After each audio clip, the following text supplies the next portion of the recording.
guys, how's it going? Coach James here. Today we're gonna go over one of my favorite movements, and it's also one of my favorite squat movements. It's called the Goblet Squat. And the reason why I love this so much is because it's great for any level, from the beginner, someone who's new to lifting or new to training in general. This is gonna be your staple squat movement that you're gonna learn how to squat properly. Now, if you're a moderate to an advanced lifter, this is gonna be a great warm-up to loosen up your hips and ankles and work on your core before getting under the bar for some heavy back squats, okay? So let's go over the form. So with your form, you wanna assume your natural squat position. It's gonna be different for everyone.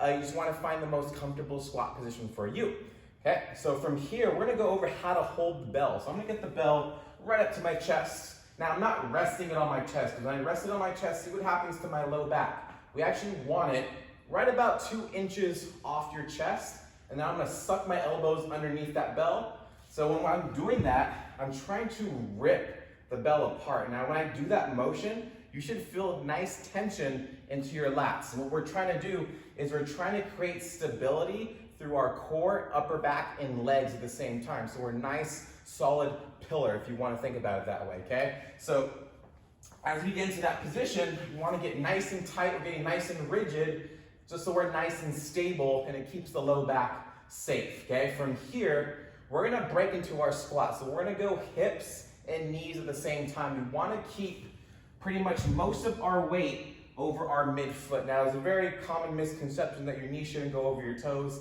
You should be actually dropping straight down instead of back. This is an RDL or hinge.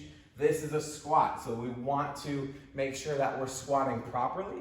Unless you have previous injury, then it should be modified, okay?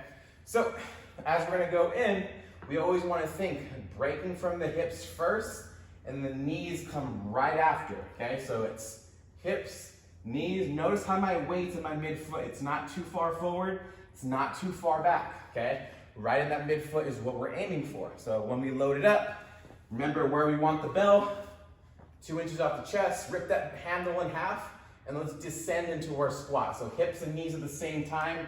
Notice how I'm trying to drive my knees out, and then come back up, squeeze your butt, still keep tension in your upper back. You're trying to rip that bell apart the entire time. Now with the breathing on this one, I want a nice big inhale, and then you're gonna hold it, keep you tight, brace in your core, and then exhale the top from there. So that's the basic form when it comes to the goblet squat. I hope this is super helpful for you guys, and I'll see you guys later.